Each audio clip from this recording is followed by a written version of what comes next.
Adı Fərzənd Həzi, Pedər Venus Munadı. Bu da mənim xanımımdır, Reyhan yoldaşı. Yoxsa bir xanımın dadı üstlərinin qabağında sığırdı, qızımızı öldürürsən. Ondan xanımın verdilər zindana. Apardılar zorla zindanda təcavüz elədilər xanıma. Mənim də qoluma dəstət vurdular xanımımla. Özümü xoş-xoş eləyirdim.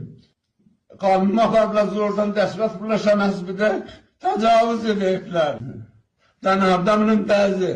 Bizi oradan tutdular, apardılar, fəqət dedi qızımızı nə üçün öldürübsüz, özümüzdən dərs çəkin. Bizim İşçəlmə məclisində demişdi, baxalaq kesilməlidir. Onun üstündə siyasi vədlər öldürdülər qızımı.